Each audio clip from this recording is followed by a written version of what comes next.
and national publications, and that too in very good journal papers with high impact factors.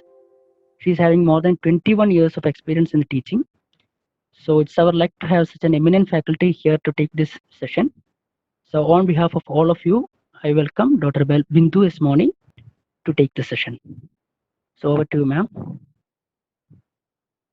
Thank you, sir. Thank you for your kind words.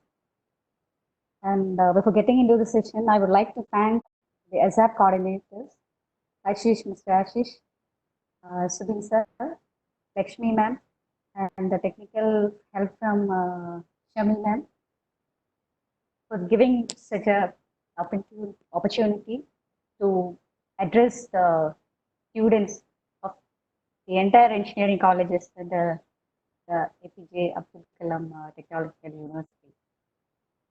And I'm sure that they have taken all the pains to make the class a smooth one.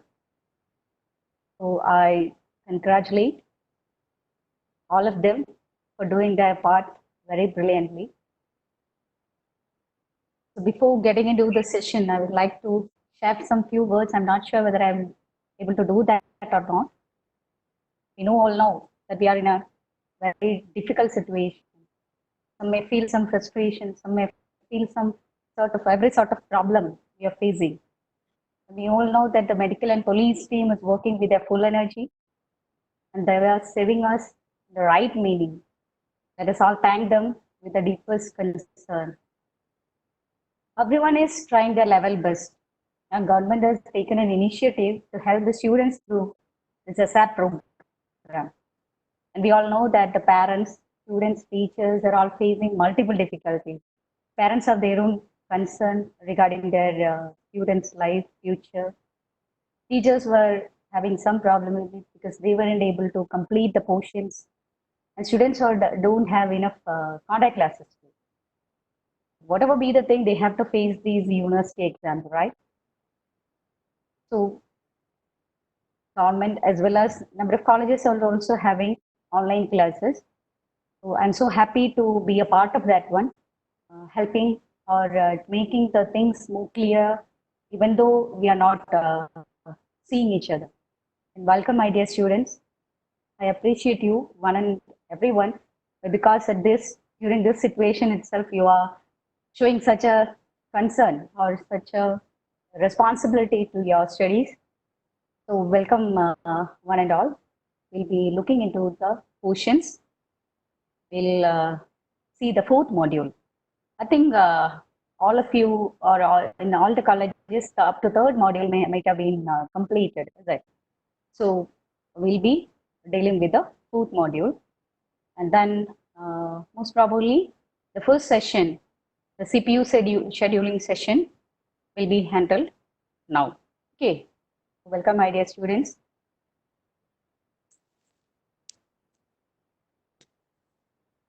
So the first topic here, we know that in a generic term, we say that CPU scheduling will be dealt here.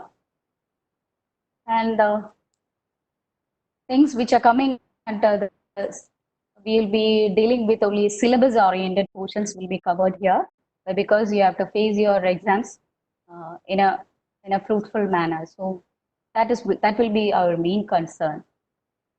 So you know that in the corresponding syllabus we'll be having basic concepts, scheduling criteria, and the scheduling algorithms. So these portions will be covered. Scheduling algorithms, you'll be dealing with your algorithms one by one. So far, we'll be able to, within this 1 hour session, how much we can complete, we'll be completing that one. Okay. So what is the objective of this particular section? CPU scheduling. And it is the basis for multi-programmed operating systems. And we'll be discussing the various CPU scheduling algorithms also. So these are the objectives of this particular section of that module. Here, I will see some of the basic concepts. We know that whenever you are having a single process system, we say that one process will be running at a time. So if you have only one process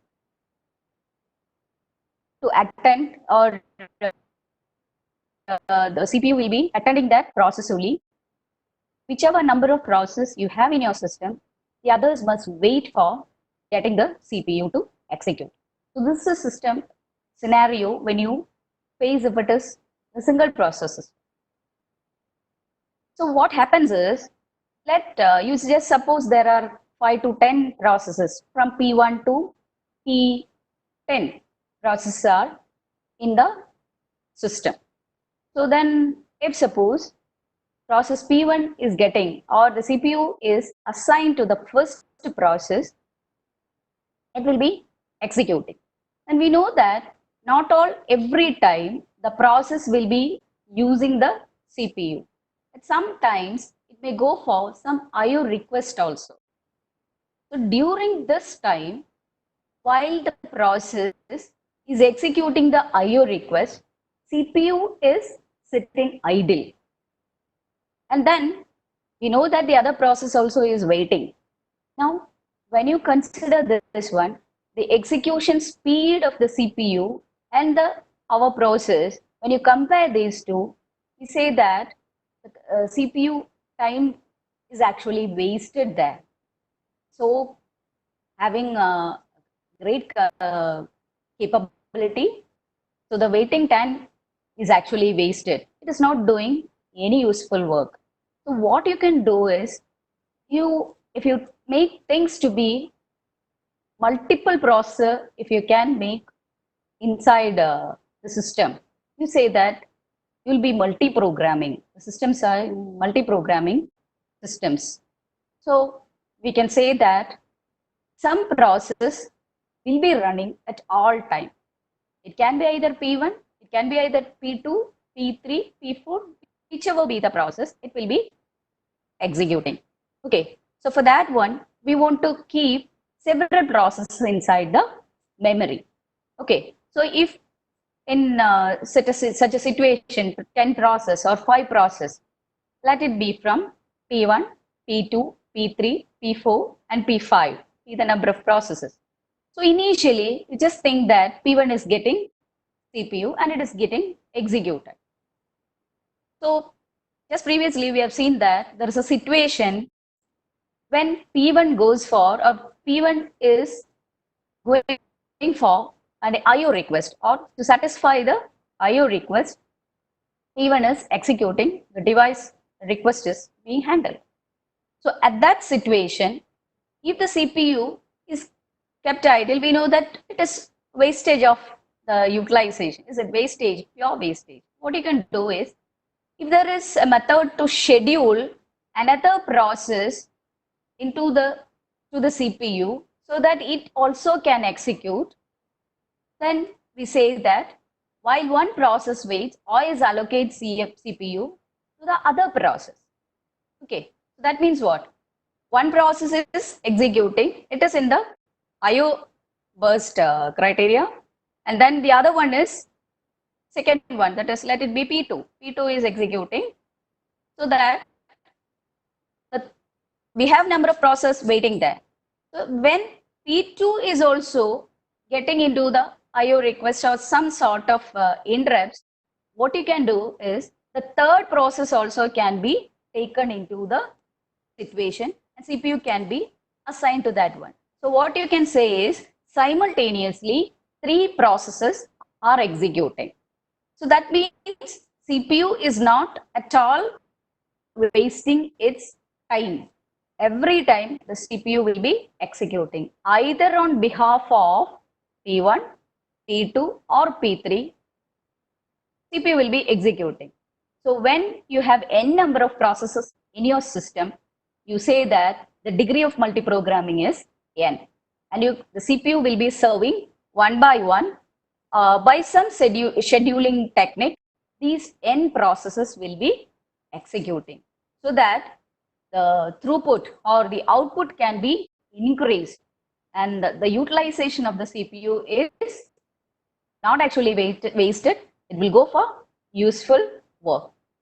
So there is a question, which process must be executed for that time being? So in that case, there is the role of the CPU scheduler.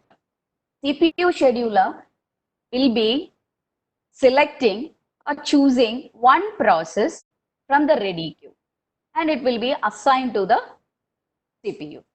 So this selection is done by the CPU scheduler or the short-term scheduler. We know that we have your short-term scheduler as well as your long-term scheduler. So short-term scheduler or CPU scheduler will be selecting process from the ready queue. Okay. Now, when you're going for multi-programming, you can say that maximum CPU utilization is obtained. And we know that whatever be the resources, we have to schedule all those before used by the CPU. And we know that CPU is one of the primary computer resources. Now you can say that on this context or in this scenario, CPU scheduling is central to the OS design. Now you know that number of processes are inside your system. So what about the types of the processes, whether it is IO bound process or a CPU bound process? You know that the success of a CPU scheduling, it depends on the property of the process. That is, process execution means actually whenever you say that a process is being executed, we can say that a cycle of CPU execution and an IO wait is actually happening. So a process, when it starts its execution, will be executing by a system call. You know what is a system call? So while there is a system call, it is a CPU burst because it is executing instructions. During the CPU burst, the CPU will be executing instructions. During the IO, it will be transferring the data, writing the data, or whatever thing they are doing, it will be. So you can say that as process execution means it's a combination or a cycle of repeated, alternate between the CPU burst and the IO burst. So first you can see here CPU burst, then it waits for IO, and again it goes for a CPU burst, and next it goes for a IO burst likewise. And finally, you know that it will be ending, the process will be terminated by a final CPU burst or another system call to end that one. So that type of execution, system call details, and you have studied in the previous modules. So final system call will be making another CPU burst. So it comes to an end. So we know that the process execution will be some alternate or some sort of cycle between this CPU burst and the IO burst. So this, what about the time duration of the CPU burst is of main concern to us. Okay. So the CPU burst duration of a process, whether it be P1, let it be P1, P2, whatever be the process, it varies from process to process. So if a process P1 is having a CPU burst of 5 milliseconds, that doesn't say that every process will be having the same 5 milliseconds. It varies from process to process, and it varies from computer to computer. And you know that, or we can show that the CPU burst duration is similar to a frequency curve, or you can assign it to a frequency curve which is of exponential or hyper exponential in nature. And we have large number of short CPU bursts and small number of long CPU bursts. We'll see that with the help of an figure. And here, during the x-axis, we are taking the burst duration in milliseconds. That is 0, 8, 16, 24, 32, 40, like that. It goes to number of burst duration. The frequency, how many number of such burst durations is possible. So from the figure, you can get the idea that somewhat 5 milliseconds, you have enough number of frequencies. You have n number of frequencies. It goes up to some 155. You can just assume it like that. 155 number of small CPU bursts is there. But when you come to 6 or 7 or 8, it gradually decreases. Now you see, when you come to 6, it goes to a gradual decrease. When it comes to some 7 or maybe most probably some 6, it is dropping to some 35. Then when it comes to 8, you can see that the number of CPU bursts with time duration 8 is very few, somewhat 5. So when it is increasing, the base duration is increasing, the total number is actually reduced. So we can say that we have large number of short CPU bursts and we have small number of long CPU bursts when you consider the CPU burst durations. Now we have said that the process execution, it contains an alternate cycle of both the CPU bound operations and the IO bound operations. Now, when you're having processes P1, P2, P3, P4, n number of processes will be there in your system. So, in that, what are the types of the processes?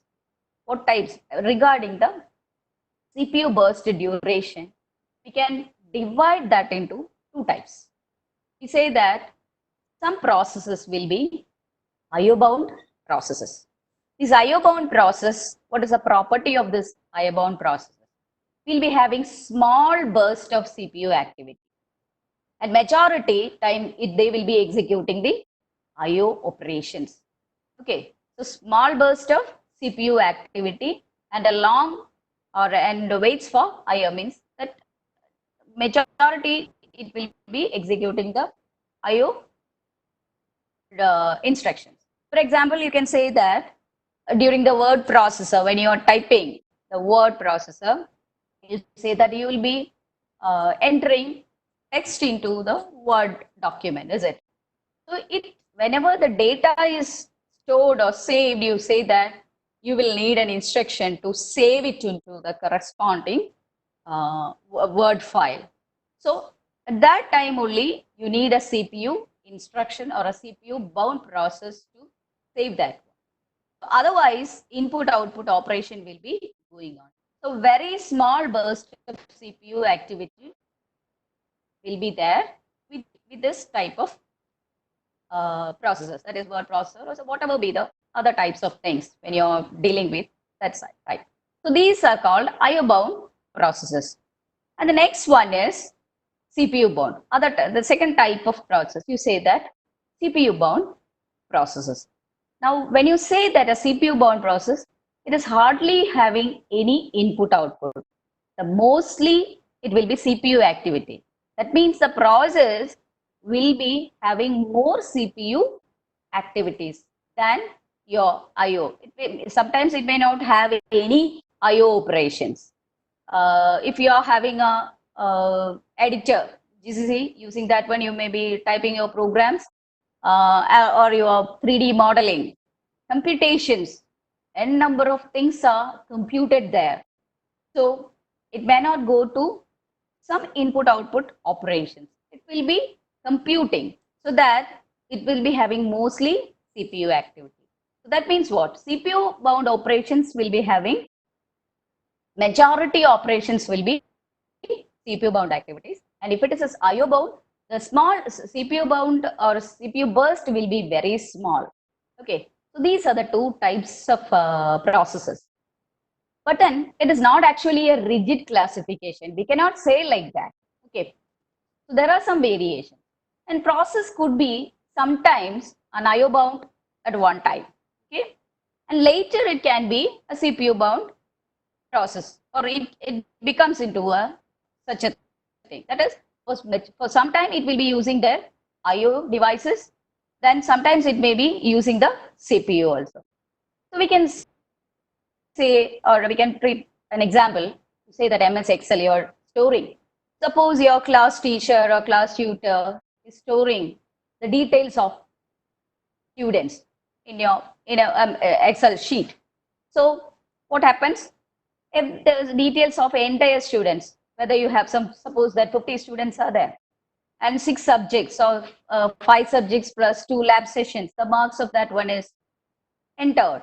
So till that entering, or whenever it enters that data, you say that IO bound operation is carried out. So after entering and saving all these data, you can say that some statistics may be created. From these data, they can find who is performing best for the first subject, who is performing worst for the particular subject. Likewise, some sort of calculations or some sort of, you can apply some formula or you can create some statistic, you can go for some computation likewise. So at that time, that particular thing is dealing with a CPU bound. So this process is completely not a IO bound process, or completely it is not a CPU bound process. It's a combination. So at one time it will be one type and the other time it may be the other type. Clear?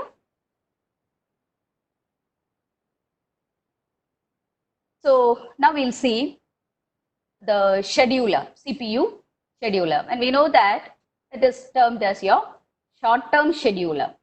So what's the duty, or what is the process it carries out? What it does is it selects from one among the process in a ready queue and allocates the CPU to one of them. Okay, so you know what is a ready queue. You know that whenever a process is submitted into the system, it will be in the new state.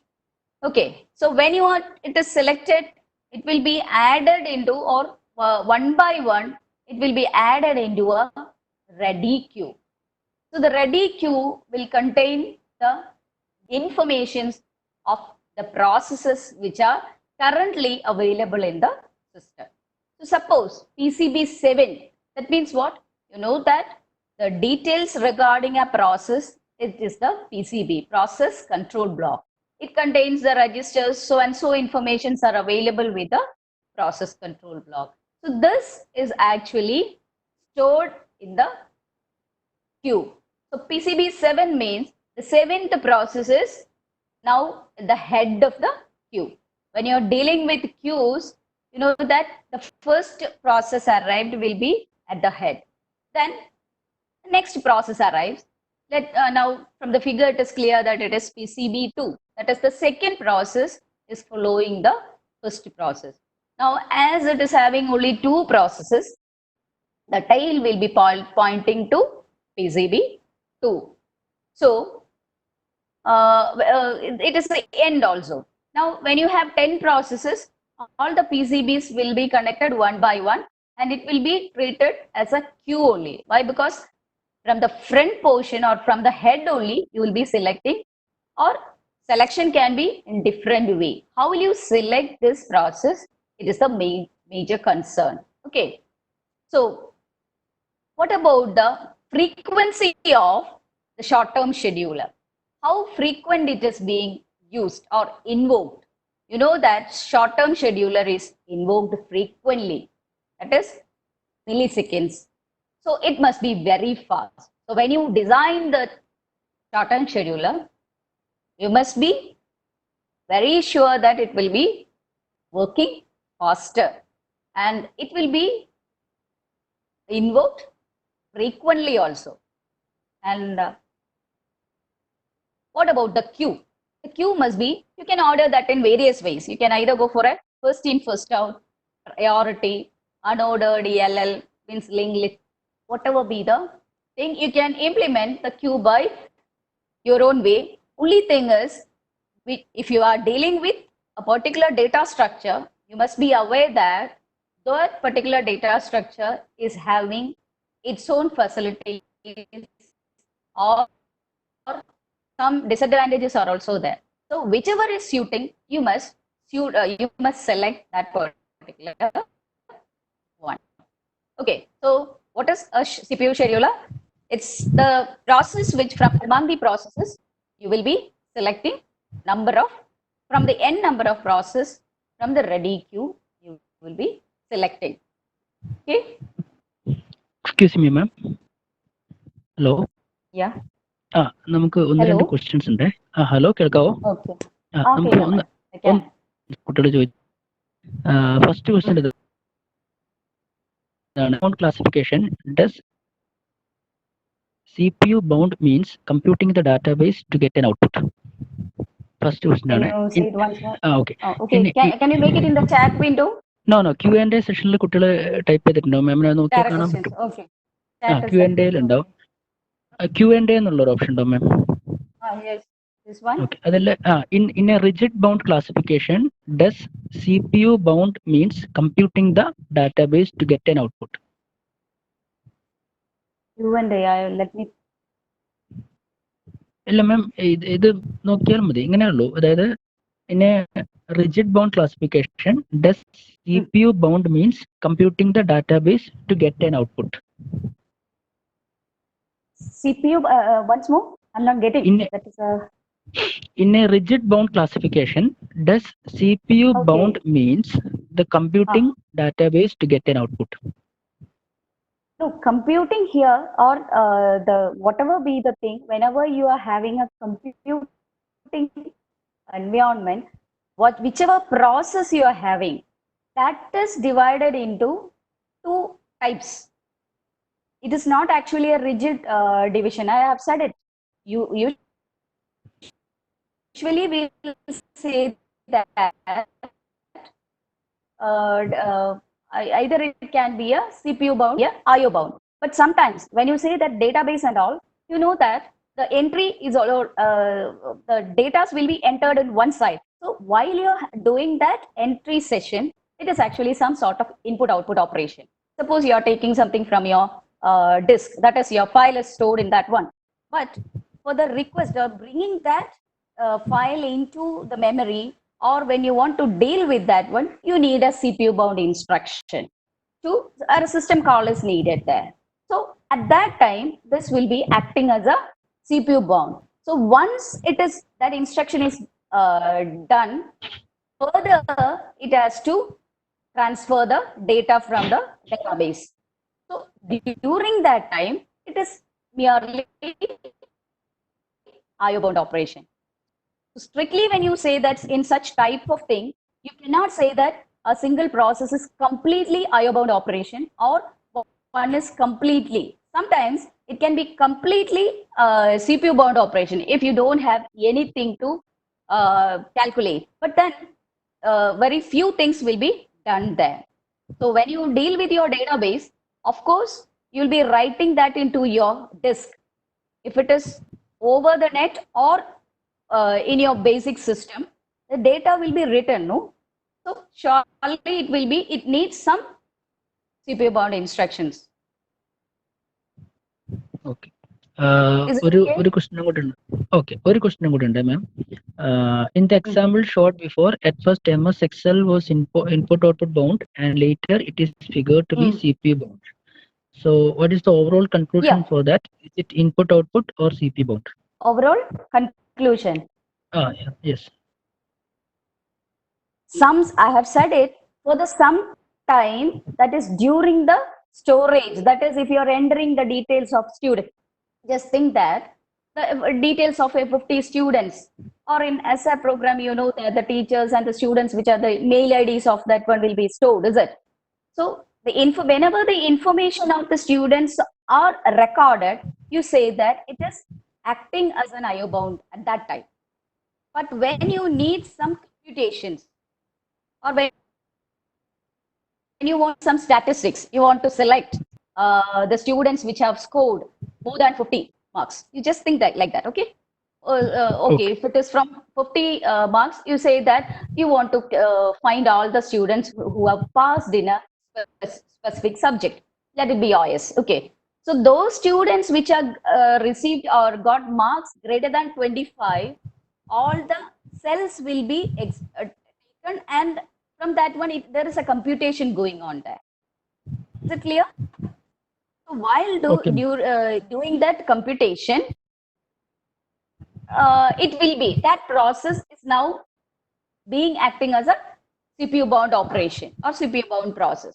So not at every time it will be majority time, it may be sometimes majority will be CPU bound, sometimes majority will be IO bound. This is the concept. Cannot say that Okay. it is purely. Is that okay? Okay, ma'am. You can continue the class. Okay. Hello. Shall I go to the previous slide and make it clear? No, ma'am. I think it's clear. The student responded It's positively. Okay, ma'am. Positively? Okay. Okay. Yeah. Yes, ma'am. Okay. Okay, then shall we continue? Yes, ma'am. Continue. Okay. So we were saying about the CPU scheduling. So when you come to this one, you know that the process state, different process state, it will be there. So when a process is being submitted into the system, these are the different states which it may be taking. So initially, it will be in the new state. Okay. So newly arrived process will be in your new state. So when it is ready to be executed, the long-term scheduler will be taking the process one by one into the ready queue. Okay. So this means what? The processes are ready to be executed by the CPU. Again, here it is a ready queue only. So from this ready queue, one process must be selected by the CPU scheduler, and the dispatcher will dispatch that one so that CPU will be assigned to this selected process.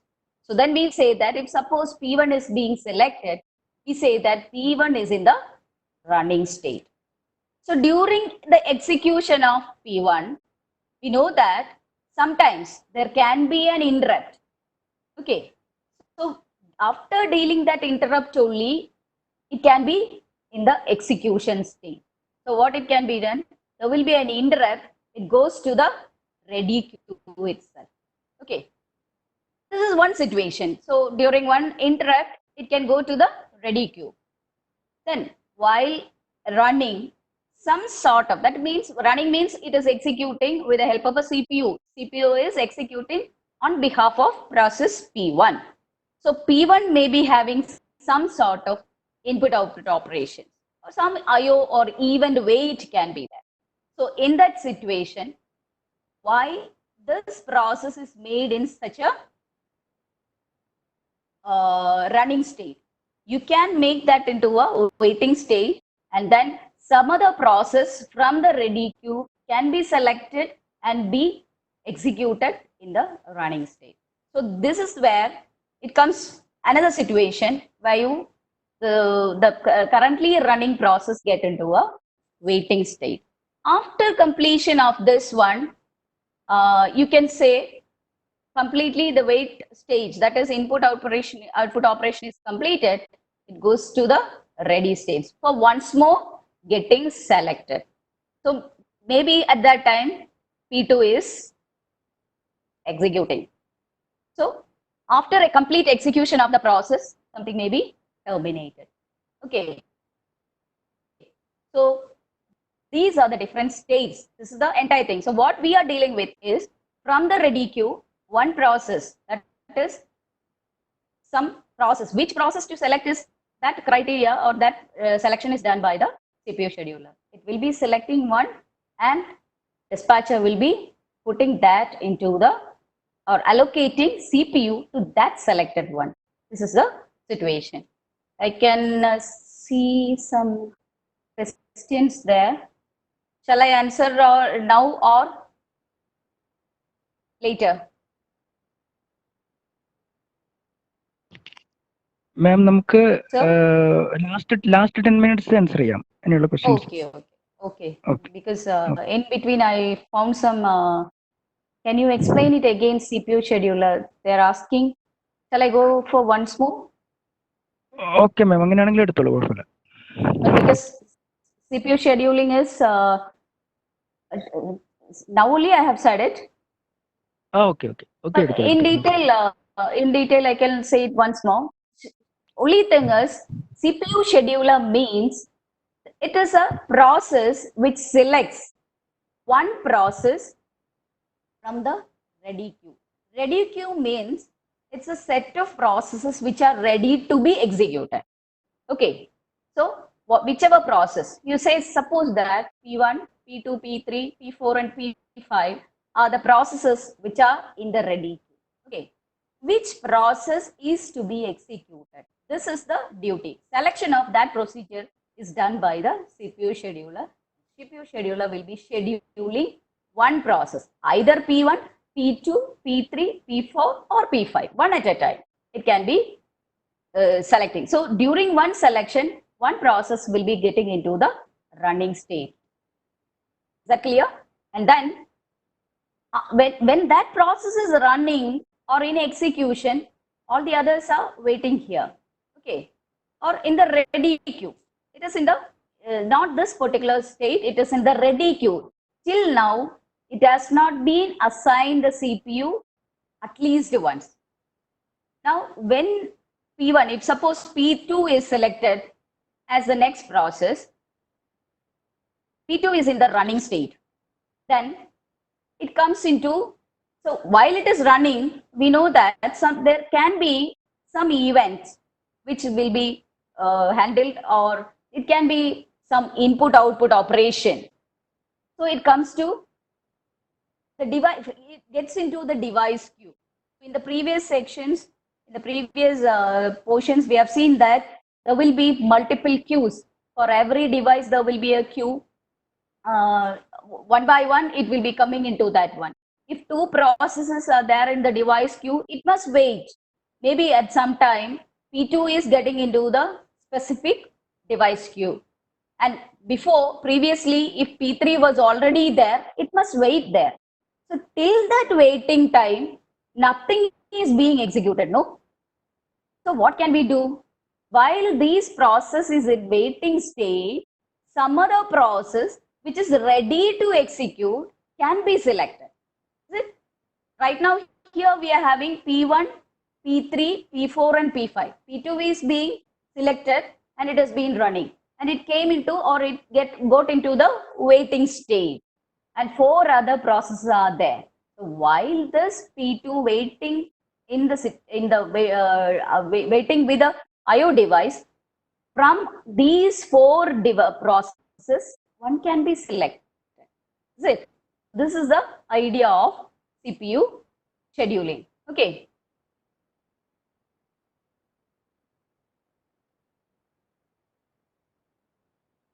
Now, from the previous figure, we know that CPU scheduling decisions may take place when a process is switching from one state to other state. So these are the 4 situations.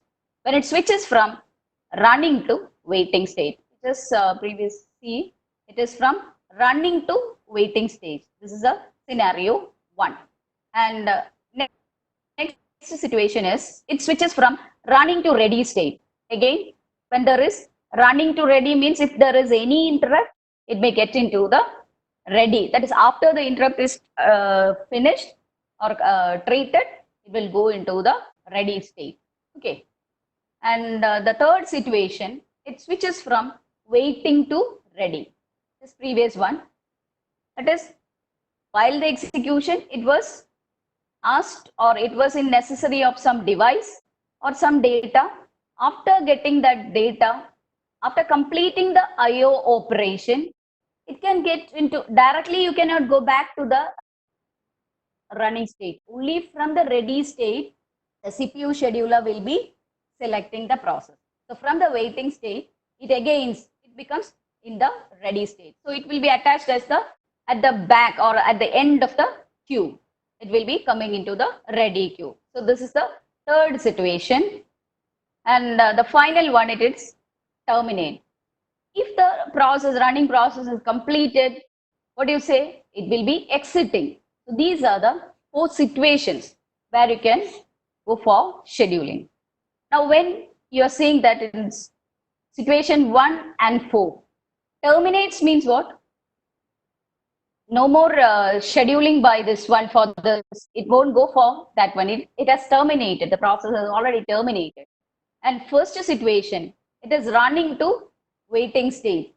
So from the running to waiting state, something it is not at all executing. So at this situation, 1 and 4, no more scheduling is needed. So in these situations, new process must be selected from the scheduling is not at all needed for these processes. It will be selected from the new process will be selected from the ready queue. And the step situations 2 and 3, it needs scheduling. Further scheduling is needed there. Now, if you're saying that scheduling is done under 1 and 4 situations, that is the first and the fourth one, we say that it is non-preemptive or cooperative in nature. You don't want to preempt that one. Preempt means to interrupt during the execution of something. If due to some problem, you want to interrupt that one, you say that it is preempting. So 1 and 4 situation, the scheduling is referred to as your non-preemptive one. And the other 2 situations which is specified, it will be preemptive in nature. And when you are saying preemptive scheduling, it incurs actually cost. Cost in terms of number of algorithms must be or some criteria or some details must be calculated, and you have to select that one among that one. What must be the next thing? Likewise, you need some sort of cost is a factor there. Okay.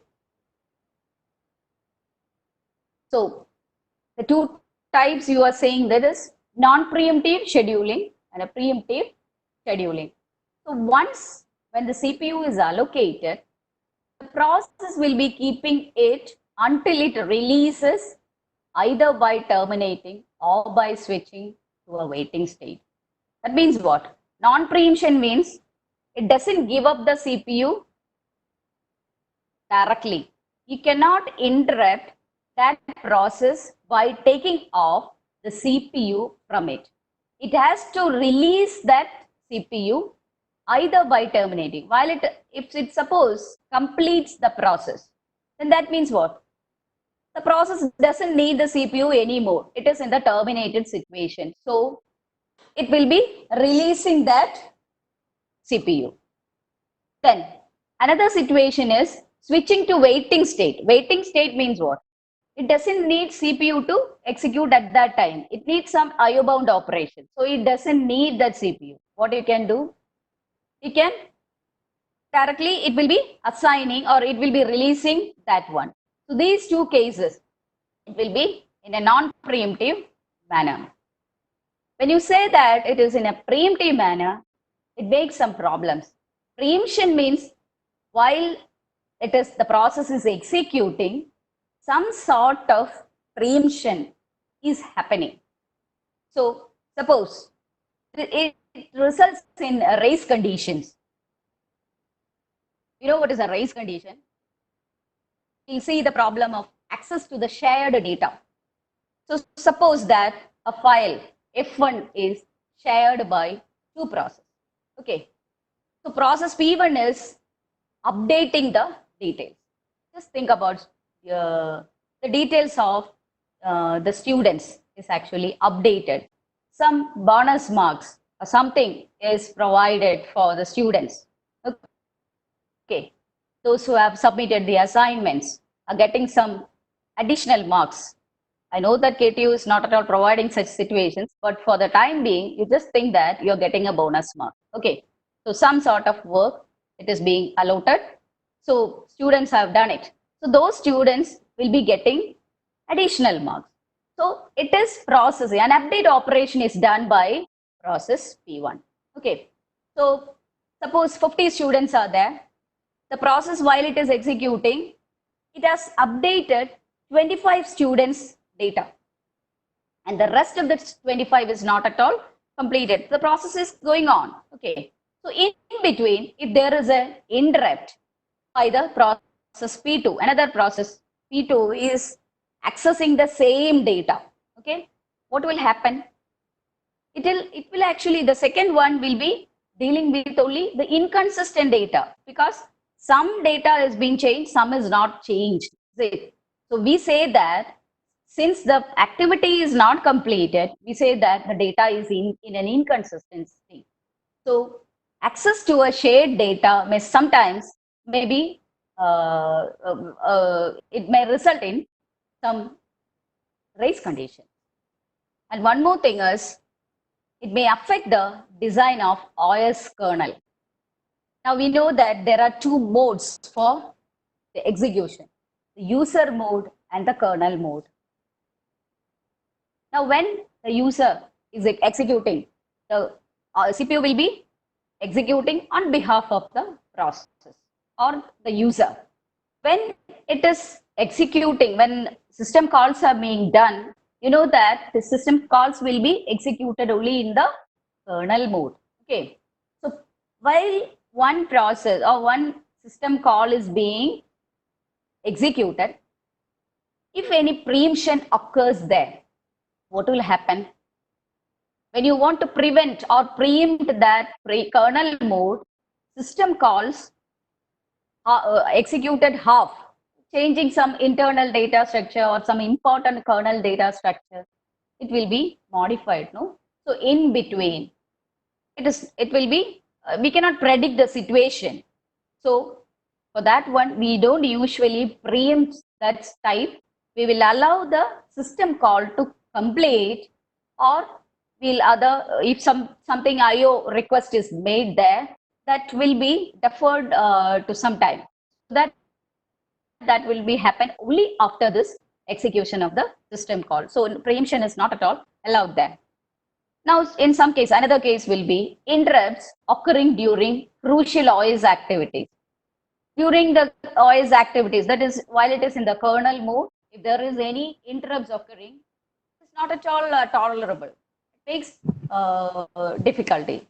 So it affects the design of the OS kernel. So these are the two types of process. You say that preemptive and the preemptive and the non-preemptive one. Okay. Excuse me, ma'am. Yes. Hello. Last 10 minutes ആണ് നമുക്ക് Okay. ഒരു 5 minute എടുത്തിട്ട് ഒരു 5 minutes നമുക്ക് 1-2 ക്വസ്റ്റ്യൻസേ കുട്ടികളുള്ളൂ. അപ്പോൾ last 5 minutes നമുക്ക് question കൊടുക്കാം. ഒരു 5 മിനിറ്റ്സ് കൂടെ ക്ലാസ് കണ്ടിന്യൂ ചെയ്യാം. Okay. Okay. Okay. So shall I continue to another 5 more minutes? Okay. I'll see Yes. the dispatcher. Yes. So we'll see the dispatcher. The dispatcher module gives control of the CPU to the process selected by the short-term scheduler. Okay. Now we have seen that in that process state diagram, when you have a ready queue, the CPU scheduler will select one process from the ready queue to be selected. And the dispatcher will be giving control of the CPU to that particular selected process. Is that clear? If suppose P1 is being selected by the CPU scheduler, CPU will be allocated to this P1 by the dispatcher. So what are the things involved during that one? There will be a switching context. So context switch is needed, is it? Switching to user mode and jumping to the proper location in the user program to restart that particular program. So do you know that whenever there is a context switch, you say that P1 is to be executed next. So some P2 was initially executed.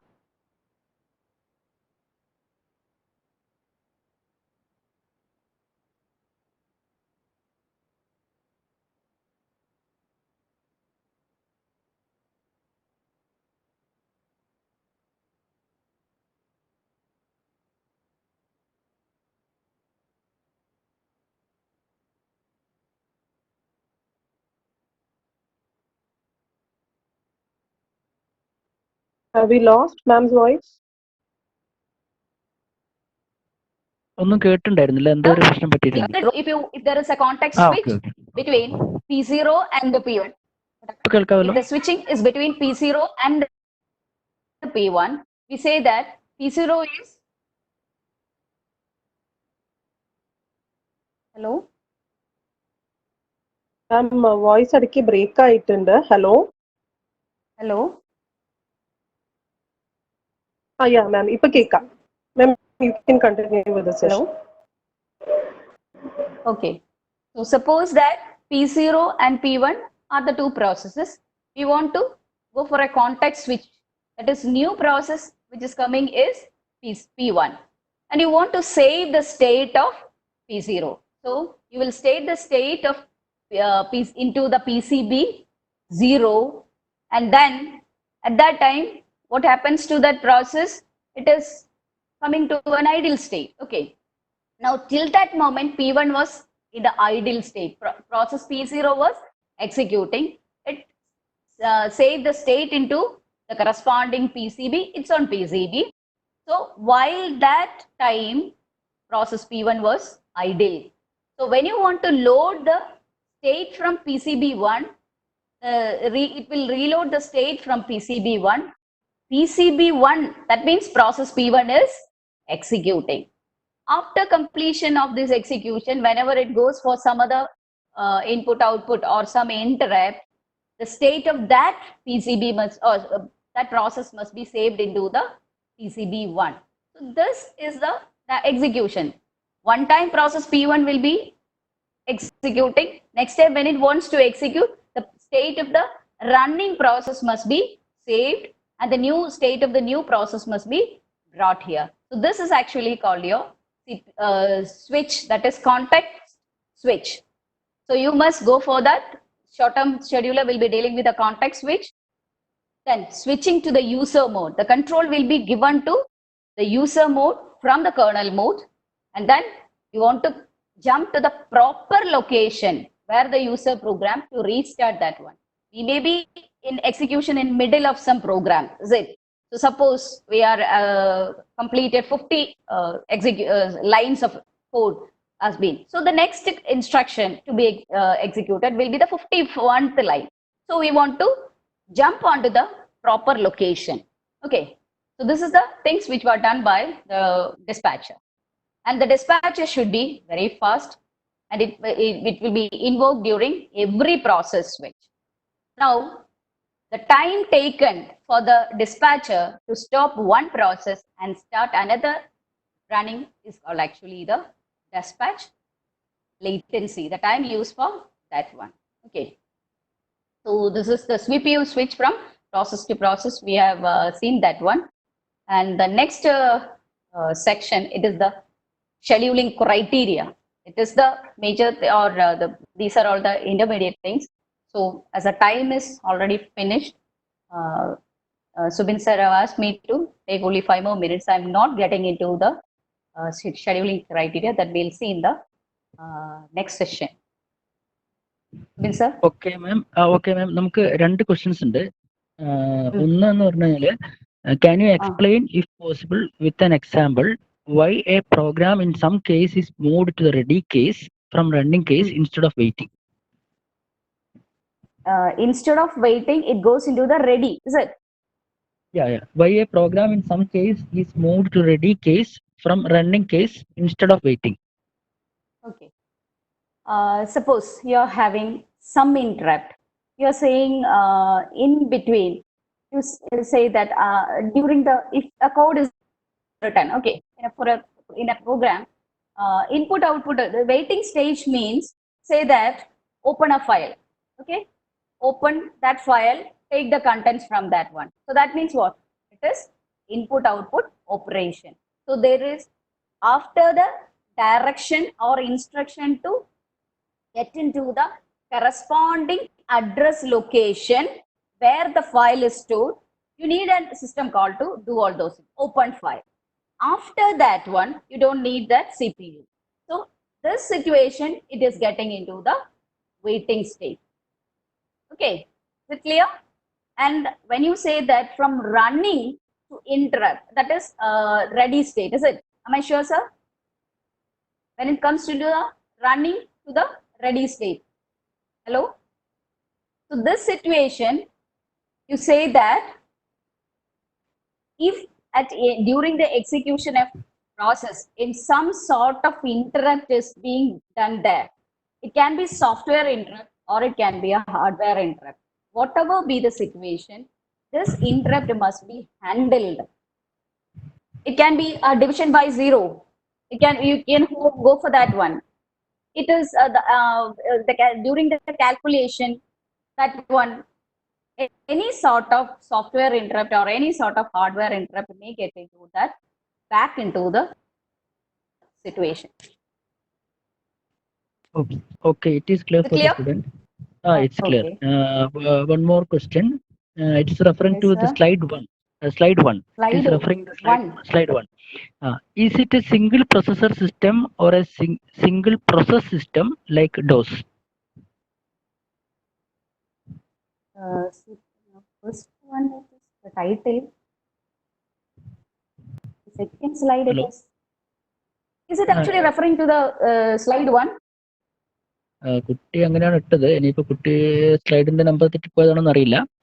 Question ഇതാണ്, is it A single processor system or single process system like dose? Slide ഏത് സ്ലൈഡിലാണ്? Maybe this one. Maybe this one. Single process. See, that situation is the situation where initially we were having only single process system. That is, one process will be executing inside the system. Okay.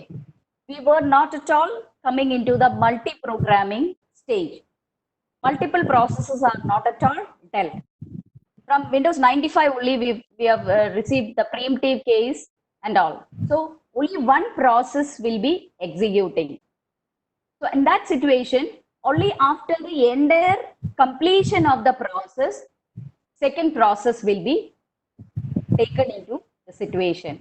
So that means there was only single process. It is not the uniprocessor concept. Maybe the student got a confusion there. One process will be running at a time. Only one process. It is not the processor. We know that it is a uniprocessor system. So scheduling in multiprocessor system, that means multiple processor is another thing which is little more tough. We are dealing with only single processor system. That is only one CPU. And here this means it is one process. Is that clear? It's clear, I think. നമുക്ക് ഒരു question കൂടെ ഉണ്ട് മാം. Isn't CPU scheduling itself a CPU bound process? If so, doesn't it result in a deadlock like situation? CPU scheduling, is it a CPU bound process? Surely, when you need some, yes, CPU scheduling operation. CPU scheduling means the scheduler itself is a part of our OS. So it needs some calculations, selection, comparison, some sort of, we'll be dealing that scheduling algorithms, whether first received process is getting the chance, like that, some sort of comparison or something is there. So surely it is a CPU bound process. Okay. Now, One more question. They were asking, if so, doesn't it result in a deadlock like situation? Deadlock means multiple processes will be there and one process will be sharing some resource, or one process will be actually holding some resources, and that resource is needed by the other process. Both processes are having hold of the processes which are needed by both of them. So in that situation, P1 doesn't release the process which resource which is needed by P2, and P2 doesn't release the resource needed by P1. Both one will be not releasing, and both cannot complete. So that situation is actually deadlock. Here, this one is CPU bound operation, and it is done in the OS side, not in the user side. So it doesn't, or it must not get into a deadlock situation. There won't be any deadlock situation. It's not like that. That will be dealt in the deadlock situation stage. It doesn't result in a deadlock situation. Here there is a mere choice which process, whether it is P1, P2, P3. Only one will be taken. So what is where is the scene of this particular deadlock situation? It's not like that. Okay, one more question. What is the scheduling scheme when interrupt occurs? Also, in the case of two processors sharing data. Two processors sharing details is it process or processor? Processors. Processors only. Okay. What is the scheduling scheme?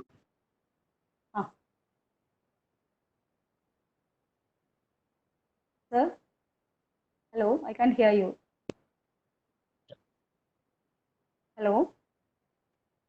Hello, ഇപ്പൊ കേൾക്കാവോ? Yes. കേൾക്കാവോ? Yes. Hello? Hello? Okay. അതായത് hello ma'am കേൾക്കാവോ? I can hear. Okay. What is the scheduling scheme when interrupt occurs? Also in the case of two processors sharing data. One by one. When the case of interrupt, there is no sort of scheduling is done. Scheduling, no preemption is there. It must be treated first. So now what it comes to the directly what interrupt is being handled, it will be connected or it will be passed to the direct interrupt vector where the interrupt is stored. So no, nothing to be dealt with the scheduling. It will be directly getting into that interrupt vector where that one is stored. Okay. One more question. The second portion, it was something lengthy one. When you're dealing with the interrupts, you don't schedule because depends upon if it's a software one or a hardware one. In the hardware one, you cannot. Subin, we are running out of time. Okay. ഒരു question കൂടെ ഉണ്ടായിരുന്നു. Question. 2 minutes. During context switching, the process that was paused, which state does the process enter ready? Sorry. During context switching, the process that was paused, which state does the process enter ready or waiting? It depends upon the context switch. Suppose that in the previous slide itself we have shown it. Do you remember? That is, whenever there is a context switch means what? One process is having something.